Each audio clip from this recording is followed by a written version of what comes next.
Ange et Bethelma, des actualités uniques, dynamiques et renversantes dans le journal TV. Ina, plus raffinée que jamais. Ita, huilerie industrielle de Tamata, bisacham tel suluarif. Vous présente Ni vava. La fagina ara-pasalaman, tsara kalitao, azo ampiasaina amina andro rehetra. Les minoteries de l'océan Indien. Manolotra anao ny vaovao. Cyberbike est compatible avec votre console Wii ou PS3. Disponible de suite chez Batimax Indahar pour un prix remisé à 240 000 arias. Offre valable jusqu'à l'épuisement de stock. Batimax, la qualité au meilleur prix. En choisissant l'université PEF, vous misez sur le changement, l'innovation et l'excellence. PEF, manoltra ho anao ny fampahalalam-baovao. Rentrée en L1, 6 décembre 2022. Inscription ouverte au Cap 3000 Indahar. Matory ampilaminana miaraka amin'ny France Call. Manolotra anao ny vaovao.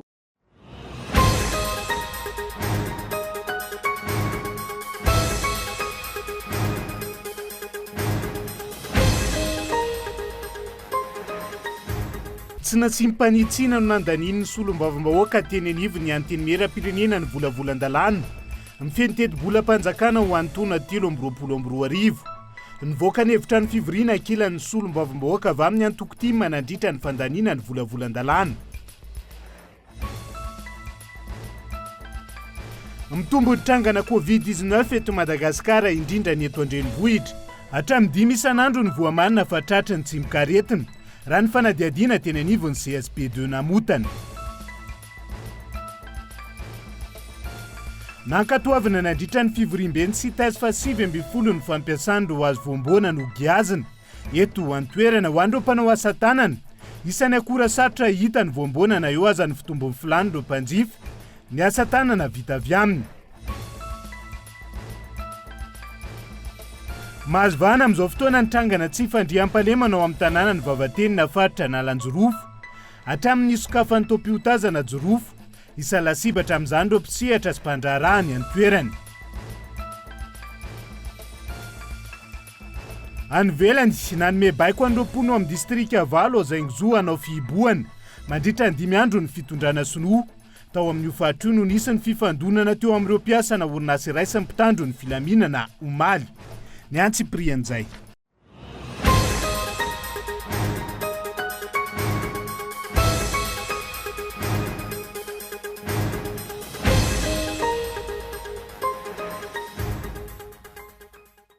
Izay ny lohatenim-baovao ankafaliana trano no hitsidiany indray ny tokantranao amin'ity ala ity tonga soa.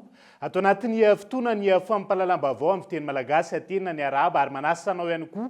Anjo izany hatramin'ny farany isan-tarantsika ny fampahalalam-baovao amin'ity ala ity. Lany tsy nasipanitsina sy tsy nasimpanovana teny anivon'ny anteny meram-pirenena tamin'ity androany ity. Ny volavolan-dalàna amin'ny fenitety-bolam-panjakana ho antoana 3 na ny LFI 3 nivoaka ny hevitrano fivoriana ankilan'ny solom-bavam-bahoaka avy amin'ny antoko tim manandritra ny fandaniana ny volavolan-dalàna androany. Nanaitra ny maro ihany koa ny fahitana fa maro ireo solom-bavam-bahoaka tonga nandany ny volavolan-dalàna. Raha toka zara raha isy 20 izy ireo no mivory tao anatin'ny asam-boamera sy ny fivoriana hafa. Henri Florian. Androany no nandraisana fanapahan-kevitra teo anivon'ny fivoriam-be azon'ny be sy ny maro natrena teny Tsimbazaza.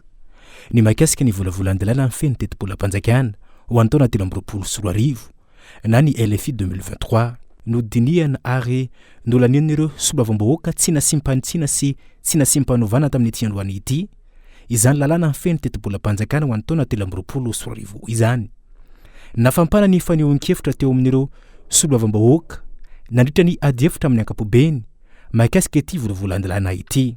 Nisy ihany ireo solom-bavam-bahoaka nitondra fanamarena sy sosikevitra saingy tsy nisy adihevitra ny mahakasika izany ary horakoraka ihany koa no nasetrin'ireo solom-bavam-bahoaka sasany raha naheno ireo fanamarena avy amin'ny solom-bavam-bahoaka namany.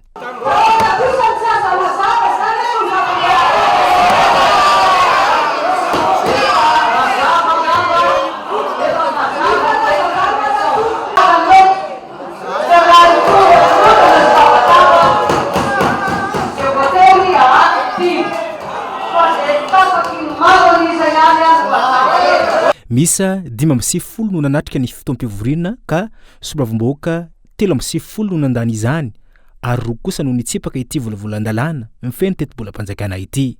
Nandritra ny fotoana nanomboana handaniana isaky ny andininy ity lalàna mifeny tetim-bolam-panjakana ity no nisendaka ny efitrano fivoriana ihany koa ireo soravim-bahoaka avy amin'ny antoko tiako i Madagasikara na ny député Tim izany.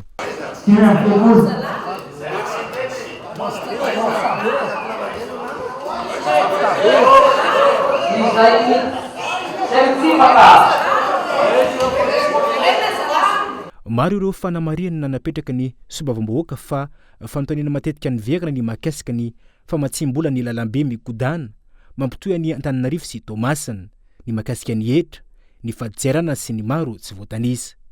Namafisy ny ministra tompon'andraikitra fombola fiazakazahana amin'ny famitana ireo famparantenana nola raha-pahamehana ao anatin'ity volavolan-dalàna mifeny tetim-bolam-panjakana amin'ny taona 2024 ity. Arak'izay voalazanareo izay moa dia lany tsy nasipantsiana ilay volavolan-dalàna mifeny tetim-bolam-panjakana 2024 dikan'izay izay fanamby no tapahan'ny fitondram-panjakana tao anatin'ny volavolan-dalàna iny no fanamby entina ho tanterahana amin'ny taona 2024.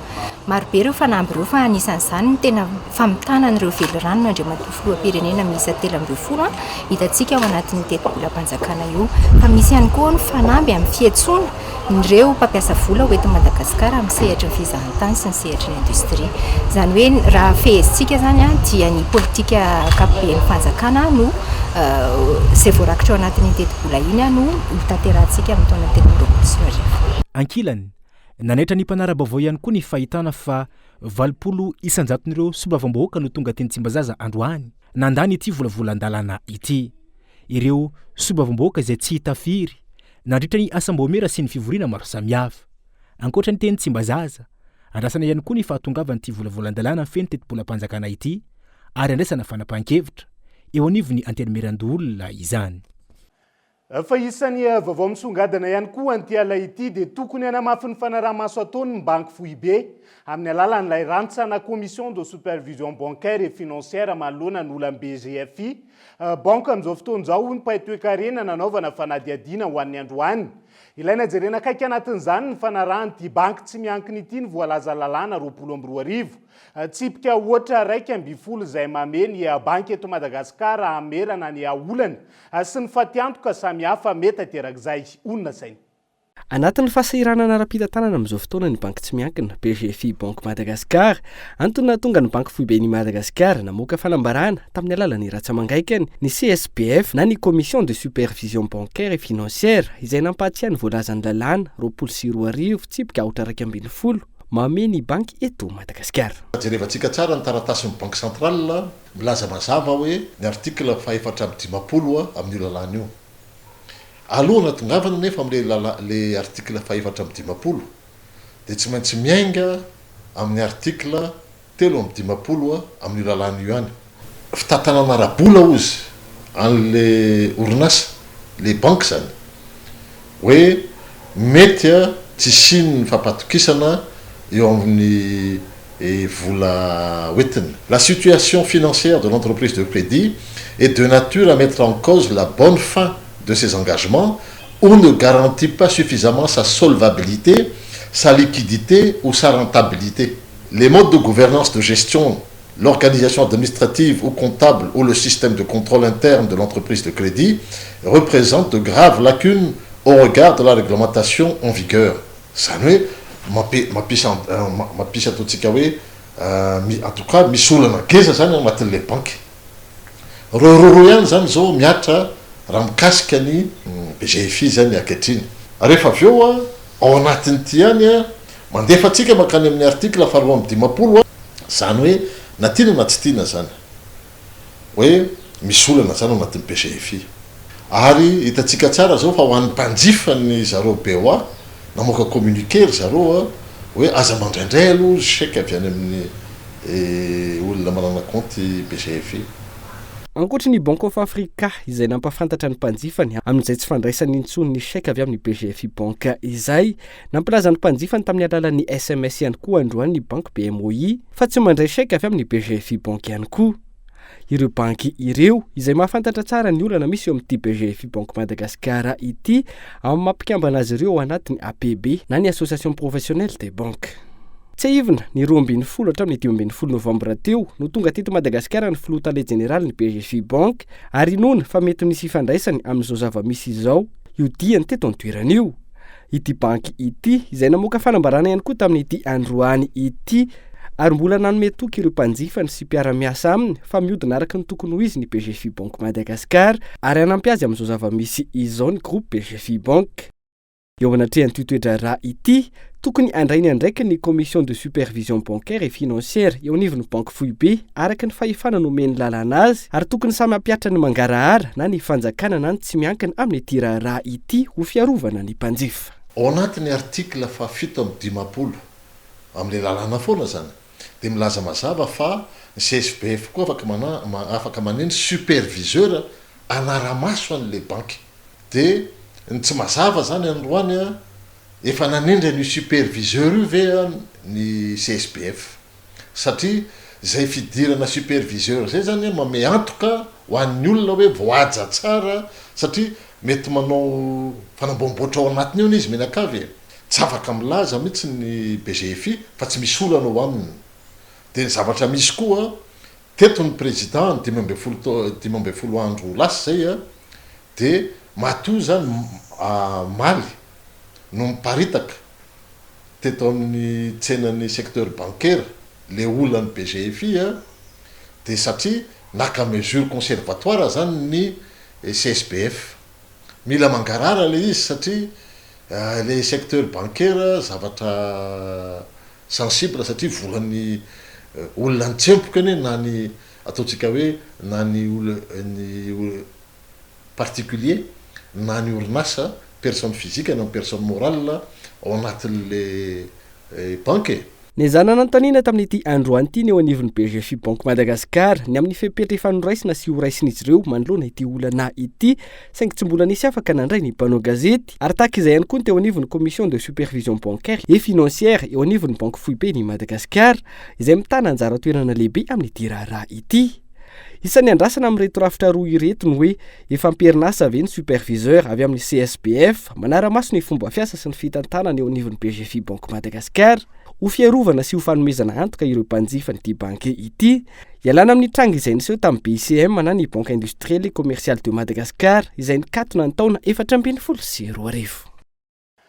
Toy ny tiraraha mahakasika ny BGFI Banque ity dia namoaka fanambarana indray ny hariva teo ny banque Foibe ny Madagasikara izay mampafantatra fa efa noraisina ny fepetra iantohana ny fahafahan'ny BGFI Banque miatrika ny andraikitra efa ny antsoroany ary hitondrana fanohanana rabola hitondra fanohanana rabola ihany koa ny vondrona BGFI Banque ao anatin'izay fatontolo ny fahasalamana kosa indray dia mitombo hatrany ny trangana Covid-19 eto Madagasikara indrindra ny eto an-drenivohitra amin'izao fotoana izao olona roa hatramin'ny 5 isan'andro no voamanina fa tratry ny tsimon-kareta raha ny fanadiadiana teny anivo ny CSB2 namontana nanaovany mpanao gazety fanadiadiana ho an'ny androany Hilary Nasoloniainy. Hita aloha tena miakatra mihitsy ny tahan'ny olona voan'ny Covid satria maro ny olona manao test mihitsy izy zany. Misy zany mavita hoe manao test any amin'ny pharmacie satria misy any amin'ny pharmacie moa reny dia misy koa ny olona mahavita test mihitsy. Eo ihany koa moa zany ireo olona mpanaovana test eny amin'ny villageoire dia amin'ny ankapobeny zany zao manodididina ny 2 hatramin'ny 5 isan'andro eo tato anatin'ny herinandro farany izay no tena voamarina zany hoe mitondra ny tsimon-karetina Covid-19. Ilay izy aloha tsy dia mifidy taona raha ny tao anatin'izay herinandro farany izay. Misy ny tanora zany hoe manodididina eo amin'ny 30 taona eo fa zany hoe ny ankabetsahany aloha zany dia efa somary efa mahazoazo taona mihoatra ny 80 taona zany amin'ny ankapobeny. Eo ihany koa moa zany ireo olona izay efa fantatra hoe manana aretina mitaiza amin'ny 50 isan-jato n'ireo olona izay tratran'ireo Covid-19 ireo zany dia mbola ilay olona izay manana aretina mitaiza ao anatin'izany indrindra ny diabeta sy ireo olona manana tosidra avo zany. Araka izay nambara ny tompona andraikitra eo anivon'ny CSB2 namontana izay manodidina ny 5 isan'andro no voamarina fa tratry ny valanaretina Covid-19 eto. tsy mifidy salataona mitombo isan'andro ny olona mampiseho soritra-retina tonga manao fizahana ankilany hatramin'ny fiandohan'ny herinandro teo tsy mbola nisy ny fepetra manokana no raisin'ny ministera tompon'andraikitra manoloana io fiakarany tranga io akoatra ny fanentanana mahatsikaritra ny tsirairay hitantsika ny anivon'ny fiarahamonina ary raha mijery ny antotanisa omen'ny ministera amin'ny fahasalamam-bahoaka isika dia mahita fa manomboka miakatra indray ny tandreo olona mitondra ny tsimokaretina coronavirus eto Madagasikara. Tsy tena hoe faritra firy eto amintsika no efa misy olona mitondra ny tsimokaretina. Mivezivezy isika malagasy, manao fitediavam-bola, manao izay avelona tsika tsirairay avy, fa mila mitandrina fa ny aretina coronavirus dia mbola tsy fongotra tanteraka na eto Madagasikara na any ampitan-dranomasina. Mila fitandremana ny fahasalamana. Raha misy soritra aretina, mikohaka, mafana hoditra, voan'ny sery, dia manatona tompo-pahasalamana, mandray sandraikitra aza amin'ny lalao aretina. Raha ny fanadihadiana natao tsy mbola misy ireo fanafody omena mamaim-poana hitsaboana ny Covid-19 tahaka ny teo aloha an'ireo tobi-pitsaboana fototra na ny CSP2 tsy mbola misy tahaka izay ihany koa ny test de diagnostic rapide na ny TDR eny amin'ny village voara no anaovana ny test PCR hatramin'ny androany. Fanankatoavana nandritra ny fivoriam-ben'ny CITES fa 7 na ny COP19 CITES ny fampiasana. Ireo hazo voamboana no giazana eto an-toerana ho an'ireo mpanao asa tanana vita avy amin'ny hazo. Isan'ny akora sarotra hita ny voamboana na eo aza ny fitombon'ny filany ireo mpanjifa. Ny asa tanana vita avy amin'ny fampananana antonasa ho an'ny malagasy. Indrindra ho an'ireo mpanao asa tanana ny fampiasana voamboana ka tokony asiana marimaritra iraisana. Hoy ny ministry ny asa tanana sy ny atao tamin'ity androany ity na izany na tsy izany. Mila mamboly voamboana amin'ny velaran-tany maro ankilan'ny mpanao asa tanana ho famerenana izay azo ampiasain'izy ireo ao anatin'izay asa tanana iantsoroan'izay. Neken'ny firenena maro mpikambana ao amin'ny fifanarahana CITES na ny Convention sur le commerce international des espèces de faune et de flore sauvage menacées d'extinction ny fahafahana mampiasa eto an-toerana ireo hazo voamboana no giazana. Betsaka mpitady ny asa tanana vita amin'ny hazo voamboana, akora fototra sarotra hita izy noho ny fandrarana ny fitrandrahana azy ho ny mpanao asa tanana.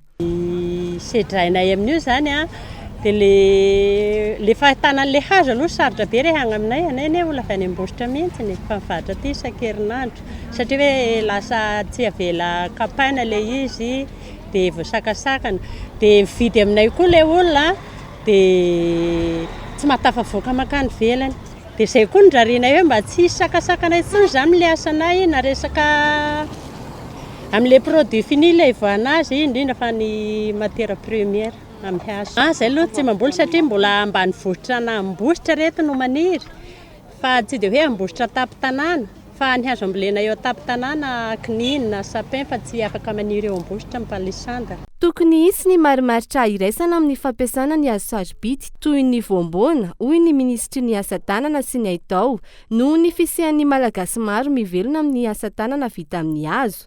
Takihana ho hatrany izy ny tsy maintsy ambolen'ireo mpanao asa tanana ireo hazo izay ampiasain'izy ireo ho solon'ireo voatrandraka.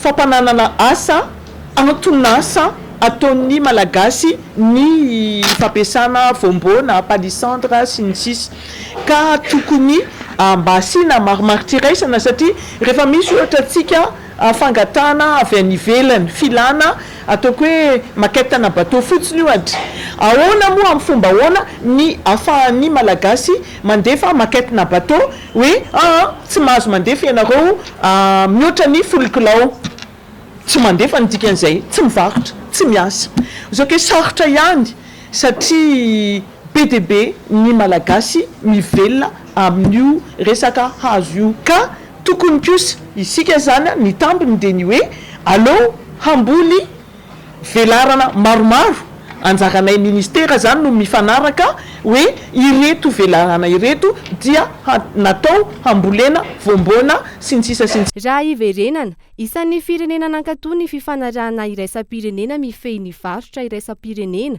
momba ny zava-mananaina ina olany tamingana na ny CITES i Madagasikara.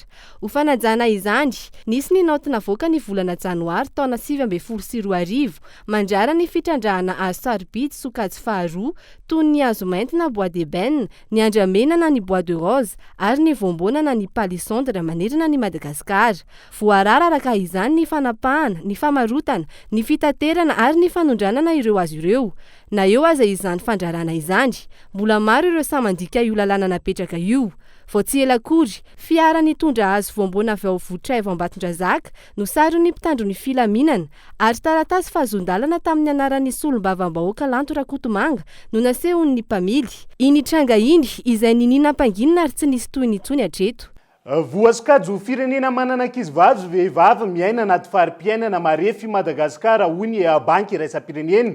Antony nametrahany banky iraisam-pirenena ny hetsika une fille qui apprend une femme qui gagne. Na ny ankizivavy mianatra vehivavy miavitra mandritra ny 100 andro eto Madagasikara. Ny fampitomboana ny tany ankizivavy miditra ny tsekoly, ny fampitomboana ny fandraisana anjaran'ny vehivavy, ny fiarovana ny tsisy ny herisetra mianjady na izany amin'ny malana ny mahavavy no isan'ny tanjon'ny hetsika izay atao ao anatin'ny 100 andro. Mirana Clara. Marefo ny farim-piainan'ny ankizivavy sy ny vehivavy eto Madagasikara hoy ny banky iraisam-pirenena. Ampahatelon'ny vehivavy malagasy no tsy mahay mamaky teny sy manoratra na analfabet raha toka 720% ny vehivavy malagasy no manao asa marefo na emploi vulnérable. Antony sy ny hetsika 100 andro hoan'ny ankizivavy sy ny vehivavy na ny hetsika FAFG izany hoy ny teo anivon'ny banky iraisam-pirenena. Raha misy ny zavatra tiako tadidinareo rehefa miala ato amin'ity efitrano ity ianareo dia ireto salanisa 3 sy 4 ireto satria te hanentana antsika izay manatrika eto nao mba anao izay tratry ny herintsika novana ireo salanisa ireo. 720% ny vehivavy malagasy no tsy mahay mamaky teny sy manoratra, izany hoe manodidina ny 1/4 ny vehivavy malagasy. Kanefa matoa isika tsirairay avy tonga eto amin'ity toerana ity dia satria samy mahay mamaky teny sy manoratra isika. 100% ny vehivavy miasa no tsara karama, 100% monja miangavy anareo ao, hitondra fanovana, andao hiaraka nova ny zava-misy iainan'ny vehivavy malagasy. Rejoignez-nous pour changer la donne des femmes malgaches. Itsakilany, tafiditra anatin'ny firenena 20 maneran-tany, manana tahambony indrindra amin'ny fampanambadiana ny ankizivavy aloloatra i Madagasikara.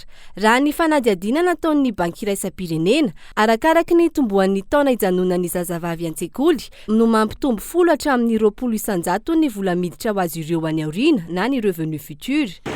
On veut que Madagascar brille par beaucoup de choses. Iritsika miratra i Madagasikara amin'ny fananana salanisam-bony amin'ny sehatra hafa fa tsy amin'ny fanerenana ankizivavy anambady aloloatra raha ny fandiniana nataony teo anivon'ny banky iraisam-pirenena. Raha toka foana ny fanambadiana loloatra, afaka miaratra amin'ny $20,900 ny toe-karena maneran-tany hatramin'ny taona 300,900. Tena vola goavana izany. Mino fa ianao avy aminareo ao androany ihika hoe ihetsika nova ireo isa ireo ianareo. Mino fa ihetsika ianareo ministra vehivavy tazako eto ireo ka hitondra fitakiana sy fanovana eo amin'ny nivon'ny gouvernemanta. Totosandroany teny amin'ny Novotel Ivandry ny lalonam-panokafana ho amin'ny hetsika FAFG na ny ankizivavy mianatra, vehivavy miavitra izay tarihiny banky iraisam-pirenena eto amintsika. Aharitra 100 andro ny hetsika izay natomboka androany fa 5 ny volana Novambra ary farana ny 7 Marsa 2022. Tanjona amin'izany ny hanatsarana ny farim-piainan'ny ankizivavy sy ny vehivavy malagasy raha ny fanazavana. Ny olana ara-tany, ara-bola sy ara-pitaovana amin'ny ankapobeny no vato misakana tsy ahafahany ireo fikambanam-behivavy. Misehatra amin'ny vary no hatsaraina eto Madagasikara amin'izao fotoan'izao sy hanitarana bebe kokoa. Ny seha-piariana ireo fikambanam-behivavy avy amin'ny faritra maro izay ny Kondo. Hitadiavana vahaolana manoloan'izay sy hitadiavana tsenam-barotra vaovao Gaeton. Andry Atsilavo. Efa hita sy miparetaka amin'ny faritra maro ny vary no hatsaraina na ny vary evoka. Isan'izany ohatra ny faritra Vakinakaratra, Aloatra Mangoro, Bamangoky ary Menabe. Olana goavana izay tsy maintsy hosedraina ny olana ara-tany. ny arabola ary ny ara-pitaovana ahafana manatsara sy manitatra ny famokarana raha ny fitarainan'ireo fikambananam-behivavy tantsaha ny kaondoa hitadiavana vahaolana miaraka. Ny olana zany dia eo amin'ny fananantany ny tany volena zany atao hoe misy amfa kely dia eo koa amin'le resaka adotany dia milasa olana zany amin'le famokarana an'le RETV dia indraindray koa le tanimbary koa tsisy rano. Isan'iny vohitra ihany koa ny fitadiavana tsenam-barotra ho an'ireo vehivavy tantsaha, ny vahaolana enti mampiroborobo ny fikambanam-behivavy mpamokatra ary ny fanentanana ny mpanjifa hividy ny vary noatsaraina na ny vary evoka. Sosokevitra ireo vehivavy tantsaha mpamokatra niara-iasa amin'ny PAM sy ireo vondrona mpanampy ny traboina anjifa ny vary evoka, ny varotra vary ny noatsaraina amin'ireo sekoly manao kantiny scolaire no io vary io be otrikaina, be vitamine, mahasalama ary mateza-kibo. Nanay vehivavy amin'ity fanaovana vary evoka na vary noatsaraina ity zany dia voalohany indrindra ny fahavitantena ara-tsakafo dia niady amin'ny tsy fanjari-tsakafo. Izay no hoe zaka lehibe tiana hotratrarina hoe amokatra bebe kokoa ny vary evoka zany satria io vary ara-pahasalamana dia mba io no jifaintsika malagasy rehetra. Tontosandroany tetsy Ankorondrano ny latabatra boribory natao anatsarana ny sehampiariana vary izay noatsaraina na ny vary evoka izany. Ny karakaran'ny fionana ny Africa Rice niaraka tamin'ireo fikambanam-behivavy tantsaha mpamokatra vary. Nandray anjara ihany koa ireo mpiantsehatra avy amin'ny vary, ireo mpamatsy vola toy ny GIZ, ny JICA, ny mpiaran'ny zonim-mpanjifa sy ireo ministera maro isan-karazany. Fa teknisiana sy manam-pahaizana maro avy amin'ireo fahaditsiranana miisa 420 aty amin'ny faritra atsimo sy atsinana ny Afrika no nanatanteraka fivoriana teto Madagasikara tamin'ity herinandro ity. Arak'izay nahazo traikefa maro avy amin'ireo firenena mpikambana eo anivony izany fahaditsiranana malagasy tamin'ny fandraisan'ireo fivoriana iraisam-pirenena telo sosona teto amintsika ireo. Onona saina. Sambany teo amin'ny tantaran'ny fahaditsiranana malagasy no nandray ny fivoriana iraisam-pirenena lehibe izay nandraisana firenena 420 aty atsinanana sy atsimony Afrika anjara. Telo miantaona ny fivoriana no tanterana teto amintsika tamin'ity herinandro ity izay teo ambany fiahiny ny biro mparitra ny fikambanana iraisam-pirenena momba ny fahaditsiranana na ny OMD.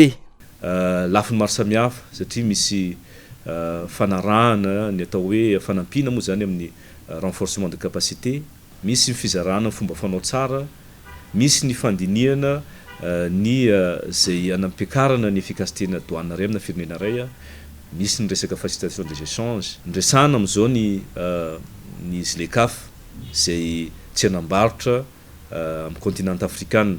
Anatin'izay zany dia tsara ihany satria anatin'reto firenena 420 reto dia misy amin'izy io tsy membre ny SADC. Fa rehefa tonga kosa ny ZLECAf zay ny firenena continent mihitsy no tafiditra anatiny ao dia tsara zany mba umora ny fifandraisan'ny douane. Hoe ny fanamorana ny fanaovana fitiliana amin'ny entana satria raha ohatra ka mifandray tsara ny fahatsirana malagasy amin'ireo firenena reo dia moramora kokoa ny fakana hoe zay mba misy antenina aty avy Afrika Atsimo ohatrany somary mampiahiahiny ny origine mikasika an'izy io dia ahoana ny fomba afana mitily an'izy io mba azonareo meny information ve dia zay koa mety anisan'ny zavatra lavitra manatsara ny fomba fiasa zany tondra vokatsara ho an'ny firenena zay sy ny ho an'ny fahaditsiranana. Ary ty ray ty ny Eurosipy fa mitona ho avy ny tena goavana satria amin'ny volana Mai amin'ny tona ho avy dia andray ny gouvernance council ny région EZA ny fahaditsiranana malagasy. Araka izany tombony ho an'ny faritra misy an'i Madagasikara ny fisian'ny boromparitra mavitrika sy miaino ary manampitosika ireo fahaditsiranana mpikambana ao aminy. Anisan'ny tombony ho an'ny fahaditsiranana malagasy satria raha tsy nitona tamin'ny plan stratégique ny fahaditsiranana zany le 2023 ny resana dia teto dia efa be dia be ny mpiara-miasa atao fahaditsiranana nandeha nandrato fahaizana sy traikefa tany amin'ny fiombonam-be iraisam-pirenena ny fahaditsiranana. Nio zany sady manome no mahazo be amin'ny fisian'ny organisation régionale io indrindra fa tamin'ny fotoana tanatin'ny 2 taona tato ato ny fotoana nazahoany fahaditsiranana be indrindra fanampiana avy tany amin'ny fiombonam-be iraisam-pirenena ka zay ny tsara anohizana zany ny fomba fiasa sy ny fanetsiketsehana fandraisana anjara mavitrika anatin'ny organisation régionale na ny Eurosipy tahako tony. Ny zava-misy eo amin'ny sehatra iraisam-pirenena sy ny fanatontoloana nivarotra amin'izao fotoana izao dia manery ny firenena tsirairay ahifanaraka sy anavahoatra ny paikady entina miatrika ny filan'ny mponina ao aminy sy ho fampivoarana ny toe-karena. Dia izay ihany koa no entsika misentro vetivety anaty doka fohy ny mahakasika ny famoahana ny vokatra renan-kibony tany izay lasa misy droit de sortie amin'ny azao fotoana izao araka ny voarakitra ao anatin'ny LFI ho an'ny taona 2024 io ihany koa ny mahakasika ilay vato sarobidy milanja roa taona kasaina akarina eto Antananarivo sary mpitandro ny filaminana tao amin'ny commune na Morarano tamin'ny lalam-pirenena fahatelo amby telopolo rehefa avy eo no anarahantsika izay.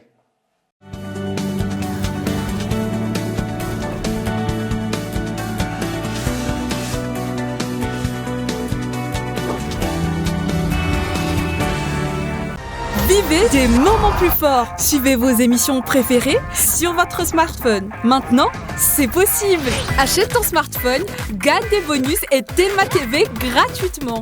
Telma TV, ça fit Tsucha Malagas.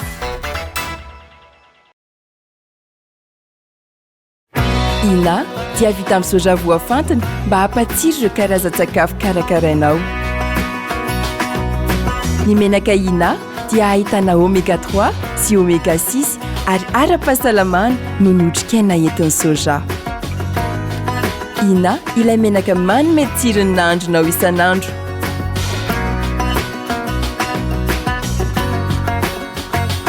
Ina, plus raffiné que jamais. Ita, huilerie industrielle de Tamatave, misatra amin'ny telo sy roa arivo.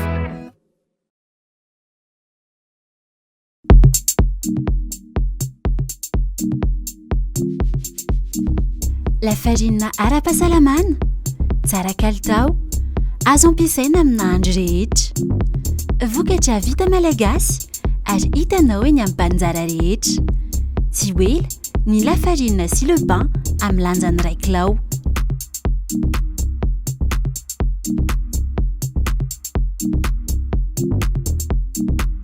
Les minoteries de l'océan Indien.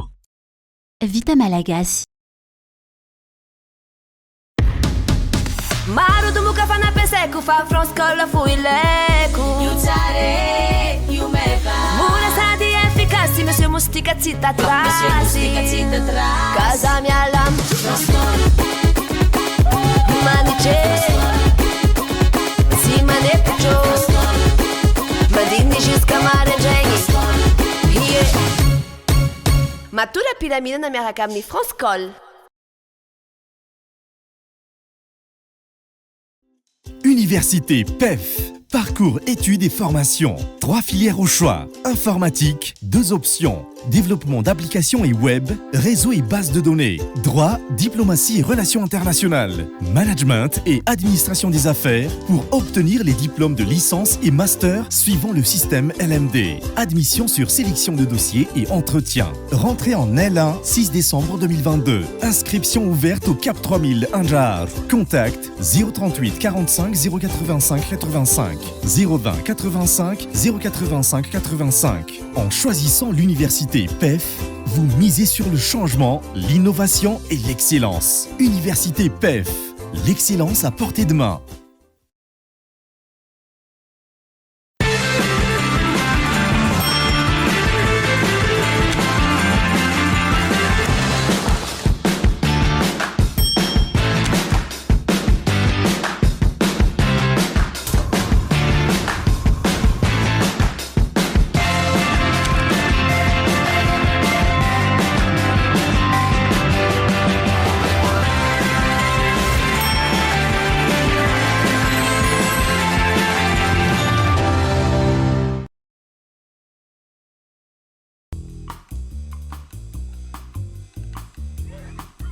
Ce n'est pas n'importe quel rasoir Bic. C'est un Flex 5, doté de 5 lames. Enfin, plutôt 6. Chaque lame s'adapte au contour de votre peau, tout en douceur. Même sous le nez, en toute facilité. Sa sphère métallique améliore l'équilibre pour un rasage parfaitement contrôlé. Je garde toujours le contrôle. Bientôt. Bic Flex 5. Révélez le barbier en vous. Il existe un super pouvoir que nous avons tous, c'est le rire. Et tout ce qui en use nous font du bien. C'est pourquoi nous pensons que nous devons rire plus, car cela rend la vie plus belle. La vache qui rit, parce que c'est meilleur de rire.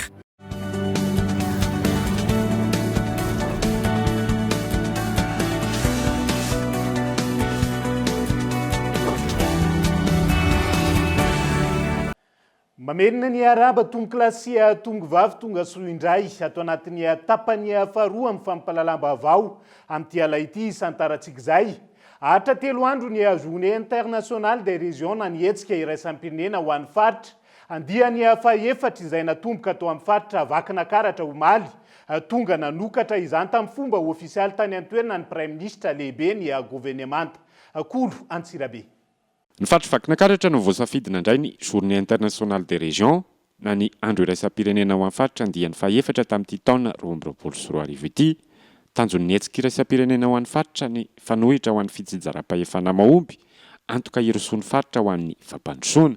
Ny ministeran'ny raharaham-bahiny sy ny ministeran'ny atany sy fitsijaram-pahefana no mpikarakara ny hetsika. Efa nisy ny atrikasa natao isam-paritra izay nanaovana drafitrasa amin'ny fampiarana amin'ny fitsijaram-pahefana miabo eto amin'ny firenena. Ary anisan'ny mazava-dehibe izao hetsika atao eto amin'ny faritra Vakinankaratra izao iny minisitra tompon'andraikitra ny famolavolana sy fandravonana ireo fankahakevitra natao isam-paritra entina azahoana ny plan national de décentralisation émergente. Izy ma zany natao nakana hevitra ho an'ireo mpisehatra rehetrarehetra any ifotona tamin'ny faritra 13 teto Madagasikara ary efa vita araka voalaza teo ile atrikasa. Fa amin'izao fotoana izao dia manomana ny atrikasa nasionaly atsika mba ahafahana mandravo ireo hevitra rehetrarehetra, ireo sosikevitra zay azo nandritra ny atrikasa mparitra zany. Ka rehefa vita zay moa zany dia azo atsika le plan national de la décentralisation émergente zay voalazako teo ary ilainy ny fagnetsehana an'ireo mpiara-momby natoko rehetrarehetra na ny eto amin'ny firenena na ny any ivelany ny mpiantsetra rehetrarehetra mba ahafana manatanteraka ny plan national de décentralisation émergente zay ho vita tsy ho ela ary zay no mazava-dehibe izao journée internationale des régions zay atentsika izao. Tonga taty toerana ny Prime Ministre lehibe ny gouvernemanta Tsai Christian nanokatra tamin'ny fomba ofisialy ity hetsika iraisam-pirenena ho an'ny faritra ity. Teboka maromaro no netiny nandritra ny kabary izay nataony. Anisan'izany ny fanomezana lanja ny fitsinjaram-pahefana ny fotony. Teo ihany koa ny mahakasika ny faritra Vakinankaratra manokana eo amin'ny lafiny fizahantany ary ny olana mahakasika ny fahatapahan-jiro matetika izay mampitarainy ireo vahoaka eto Antsirabe renivohitra. Aritra 3 andro ity hetsika iraisam-pirenena ho an'ny faritra izay atao eto Antsirabe renivohitra ity izay nanomboka ny alakamisy faha-24 ny volana Novambra 2024 lasa teo ary tsy farana izany raha tsy ny faha-9 ny volana Novambra 2024 avy izao. Fatontosa tamin'ny fomba ofisialy tamin'ity androan'ity ihany koa teny amin'ny lapan'ny tanàna Antananarivo ny famoahana mpanara-maso ny fomba fiasan'ny polisy munisipaly izay mitondra ny anana hoe vonina tanjona amin'izany ny anara-maso ny fomba fiasan'ireo polisy munisipaly miadidy ny tanàna Antananarivo io ihany koa ny fanatsarana ny paikady maharitra entina malina ny filaminam-bahoaka amin'ny ankapobeny. Miisa enina mianadahy ireo mpanara-maso ny fomba fiasan'ny polisy munisipaly na élève encadreur de la police municipale nivoaka sy notolorana maroboninahitra teo amin'ny fiadidinan'ny commune Antananarivo renivohitra androany. Sambany teo amin'ny tantaran'ny polisy munisipaly ny fisian'ny élève encadreur de la police municipale. Tanjona amin'izao hetsika izao ny fanamafisana ny fitandrona ny filaminana sy ny fanatsarana ny asan'ny polisy munisipaly miasa eto anivon'ny commune Antananarivo renivohitra. Androany no fotoana nanamarena tamin'ny fomba ofisialy ny fivoahana na cérémonie de sortie ireo promotion voalohany amin'ny élève encadreur de la police municipale efa agent de police municipaux efa niasa tato amin'ny commune zany efa nandritra ny 20 taona lasaka eo fa nanao fifaninanana anatiny mba hananana an'izay andraikitra bebe kokoa ahafahana mifehy manao an'izay encadrement ao amin'ny police municipale manampy ny chef de corps ny asany amin'ny ankapobeny. Misy ny fifanana ara-théorie, misy ny fifanana tamin'ny alalan'ny fiatrehana nireo karazan'asa taty amin'ny sehatra misy aty kianja zany. Everina araka izany fa hitondra fanavaozana eo amin'ny fomba fiasan'ireo polisy munisipaly miadidy ny tanàna n'Antananarivo renivohitra ireto andiany vaovao ireto. Sambana teo amin'ny tantaran'ny tanàna n'Antananarivo nisy an'izany hoe encadreur de police municipale zany raha ny laharam-boninahitra zany dia mitovy amin'ireo manam-boninahitra na officier ka dia irarina mba hitondra fahombiazana tokoa izy ireo ary io fitaratra hitarafan'ireo aty aoriana. Zava-dehibe loatra zany. Mino fa aoriana kely eo dia iena ny isan'ireo karazana fitarainana isaky-tsokajana sy ny fanamariana izay voaray satria ireo mpifehy ireo dia mpifehy tsara ofana ary nandalina na niaraky ny lalàna na niaraky ny teknika tsy fahita firy kanefa mitondra avo dia avo amin'izany ataontsika hoe fandrosoana zany eto amin'ny tanàna n'Antananarivo. Nisy ihany koa ny fanaovan-tsony fiara-miasa teo anivon'ny ministeran'ny filaminam-bahoaka sy ny teo anivon'ny komuna Antananarivo renivohitra androany ho fanamafisana ny fandriampahalemana eto Antananarivo renivohitra. Vaovao manodidina ny seha-piariana Renakibonitany kosa indray. Tsy araka ny tokony ho izy ny fametrahany eo anivon'ny fahadiserana ny droit de sortie ho an'ireo Renakibonitany. Mivoaka avy eto amintsika hoy ny filohan'ny komisiona misahana ny Renakibonitany. Eo anivon'ny antenimera-pirenena nandritra ny fandaniana ny LFI teny Tsimbazaza tamin'ity androan'ity. Henri Florian. Namafisy ny filohan'ny komisiona misahana ny Renakibonitany sy ny loharanonkarina stratégique eo anivon'ny antenimera-pirenena androany teny Tsimbazaza.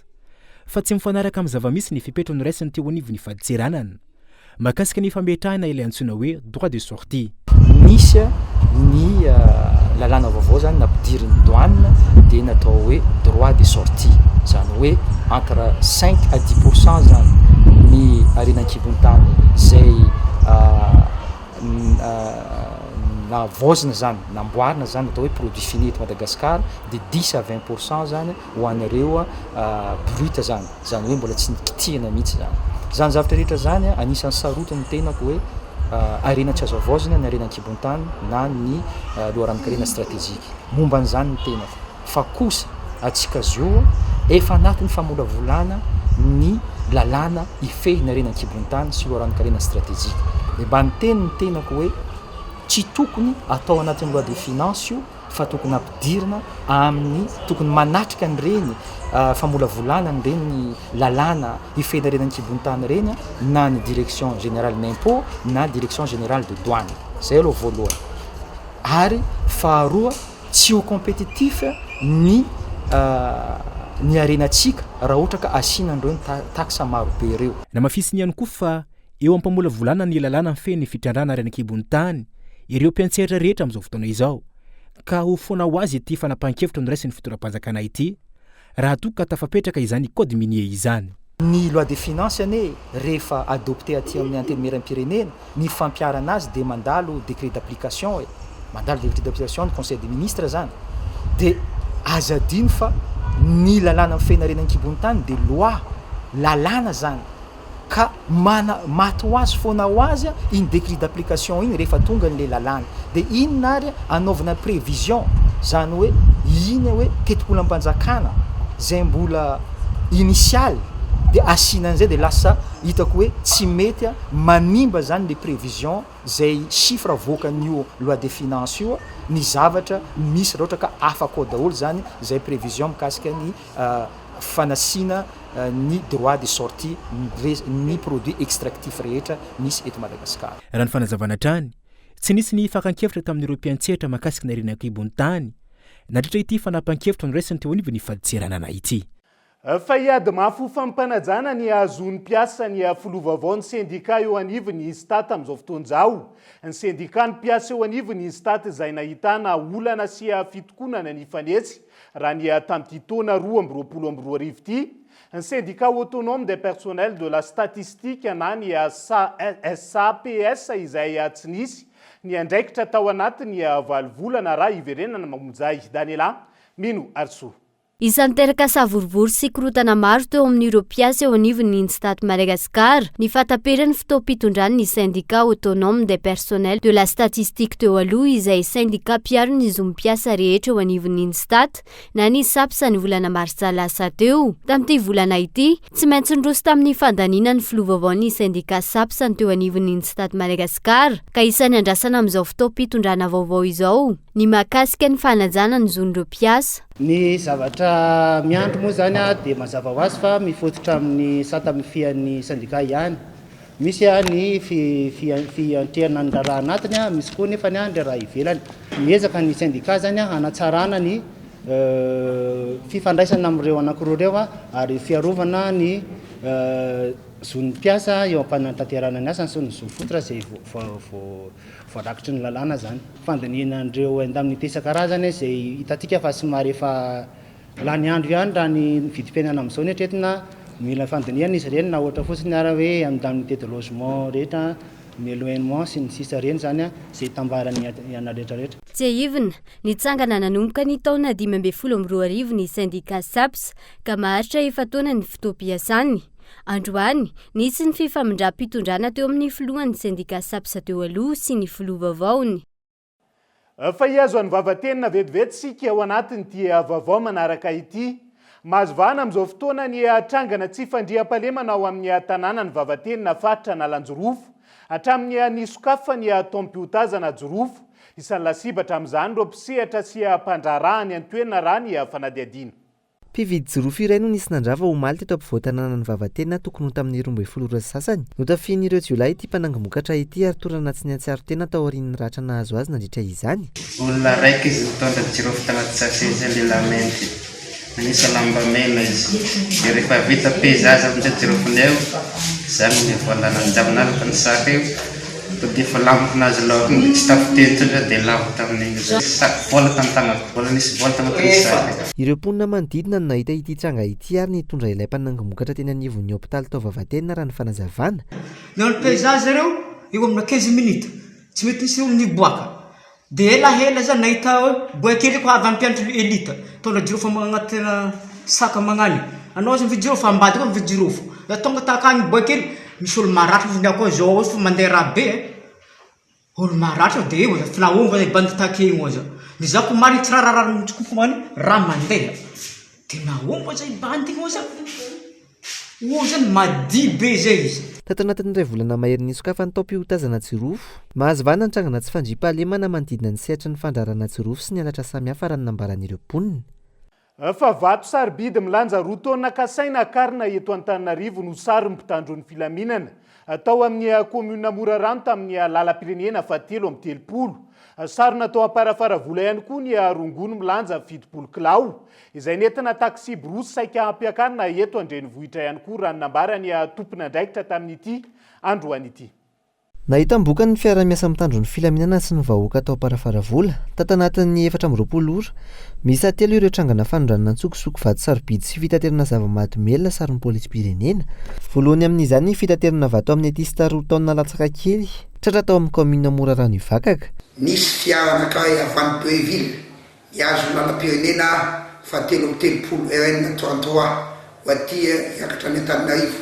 Teo amin'ny fisavana ny fiara tao Morarano Chrome, komina Morarano Chrome dia hita i fiara io fa natratrarana vato sarobidy ametista ary ny olona ray no tompony vato io. Efa natao moa fanadiadiana dia nilaza izy fa avy ao amin'ny komina Ambakiriny district Tsaratanàna no fiavian'ireo vato sarobidy ireo ary hoentina any Antananarivo. Ankoatra izay, taksi brosy avy ao Tanambe ho any Antananarivo ihany koa ny sary mitandron'ny filaminana nitondra rongono milanja 70 kilao. Olona roa ny voasambotra tamin'izany ary ny 10 kilao dia sarina tany amin'ny tokantranon'ny lehilahy iray tao Ambohiasina amparafara vola. Omaly tokony tamin'ity misasany ora hariva dia nisy fiara sprinter niainga avy any Tanambe ho any Antananarivo ka nandalo manoloana ny polisinay izay manao fisavan-dalana. Ka rehefa natao ny fisavana dia nahitana rongony telo gony. Olona oa no tompon'ireo rongony 70 kilao no lanjan'ny rongony io izay saika ondrana ivahotina any Antananarivo. Miantso amin'ny fiara-miasatra any amin'ny mponina amin'ny fanomezam-baovao ny tompona andraikitra ny filaminana any an-toerana manoloana ny ady atao amin'ny trangana tsy fandriam-pahalemana sy ny fanondranana antsokosoko harem-pirenena. Lafombaovao hafa kosa indray dia maro ny tanora malagasy liana amin'ny tontolo ny asa soratra, indrindra ny silamo amin'izao fotoana izao. Maro ihany koa ireo sekoly sy sampana isan-tsokajany mangataka ny fiarah-miasa amin'ireo mpanao silamo ho fampandrosoana sy fampianarana ireo ankizy tanora eny anivo ny fiarahamonina raha ny fanadihadiana natao tamin'ity androany ity. Zavatra tsapa sy iainana raisina an-tsoratra ary avoaka ho kanto ny silamo izay efa manomboka mahaliana ireo tanora amin'izao fotoana. Ny silamo izay fomba hafa ahafana mampita sy mandeha vavatra amin'ny fomba kanto sy mahafinaritra ho an'ny ankizy sy ny tanora. Ankoatry ny silamo mahasarika tanora, efa maro ihany koa ireo sekoly sy fikambanana samihafa mangataka fiarah-miasa amin'ireo mpisehatra amin'izany.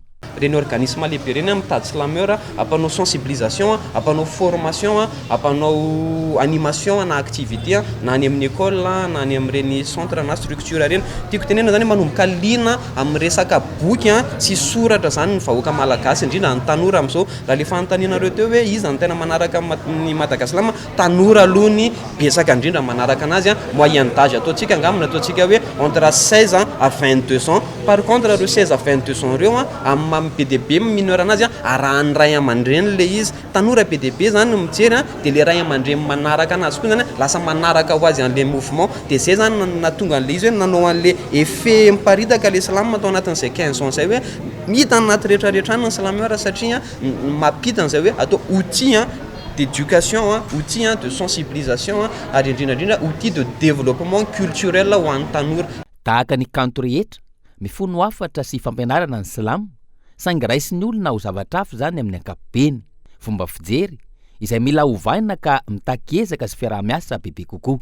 Satria le slam poésie zany zay etaetanao any anaty ressenti zany no tenenin'ny slameur rehefa amin'ny texte zany miakatra sur scène dia iny ressenti avoakan'iny zany lasa le interprétation an'le olona mandray an'le izy no lasa olana. Ohatra amin'izany zao ohatrany hoe za zao raha manao texte zao ohatra manana texte dia mba mitsikera ohatra ny zava hitako eto Antananarivo bus ohatra sy ny tarony dia lasa raisin'olona hafa le izy hoe iny ve zany anti gouvernement ve zany mipandiny sa ahoana nefa tsy izay le izy fa ressenti tsapa le izy dia tataraina sur scène dia le fandraisan'le olona iny zany lasa olana kely hoany nefa tsy zany le tanjona fa mba mizara sy mampiseho an'le zava-misy fotsiny. Tsy aivona ho tanterahina mandritra ny 10 andro eto Antananarivo renivohitra sy ireo renivohim-paritany manerana ny nosy ny silamo nasional andiany 17. Ny silamo izay tsy mijanona ho fialamboly ihany fa iainana sy ivelomana. Zay mahatonga tsy mipenipenina raha sila sandotom-panina tsy reraka miandry miady. Indray ataoko jiro nenina anazavana izay tokony harena na mangidy aza tsy voatery ho atelina fa ilaiko zavaina no mamiafeny. Raha zay tsy fantatra hoe ohatrin'izao zaho maly. Aveo nao za sy niariko ary ifamaly aveo ifamely. Aiandry ana iady, aionina na itolona isotra akatelany lasako rehefa nakamamy isan'andro any mbola tojo. Zay alasako. Tsy reraka miandry, miady. Dia izay ihany koa no entintsika miampita ao anatiny maresaka iraisan'ny pireneny. Nanome baiko an'ireo mponina ao amin'ny distrika Valo Zaingzo anao fiboana mandritra ny 5 andro ny fitondrana sinoa amin'izao fotoana izao tao amin'io faritra io no nisy ny fifandonana teo amin'ireo mpiasana orinasa iray sy mpitandro ny filaminana. Omaly raha iverenana ny momba izay. Olona miisa 3 etsy teo no nanao fihetsiketsehana omaly fanoherana ny fepetra fiboana sy ny fanankatonana ny orinasa ataon'ny fitondram-panjakana ao Chine manoloana ny fianakiny tany olona voamarina fa mitondra ny valanaretina COVID-19 amin'izao. Nanao fanambarana ny fitondrana fa tsy hemitra amin'ny fanantanterahana ny paikady amin'ny 8-0 COVID-19 ao Chine ary ampiatra hatrany fepetra rehetra. Nanome baiko amin'ireo mponina amin'ny distrika Valo ao Zaingzo mba hanao fioboana mandritra ny 5 andro ny fitondrana ao Chine. Tao amin'ny faritra io no nisy ny fifandonan'ny mpiasan'ny orinasa iray sy ny mpitandro ny filaminana omaly ka miisa 4 tapitrisa eo ireo olona avoakasika amin'izao raha ny fanazavana.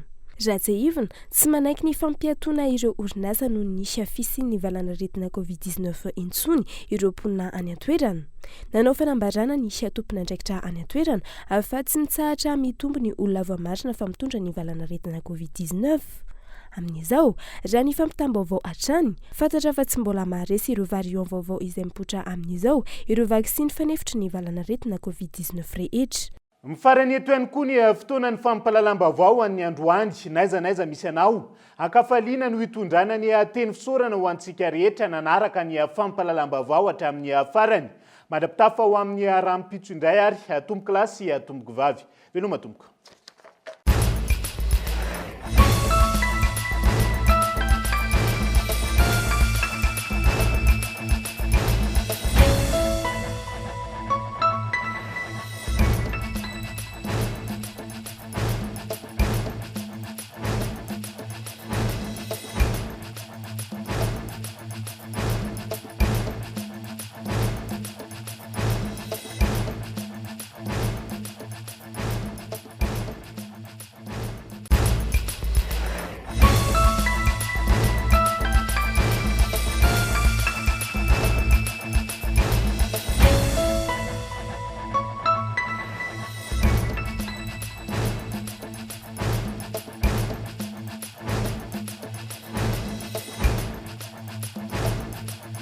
Atora Pyramide miaraka amin'ny France Col vous a présenté ny vaovao.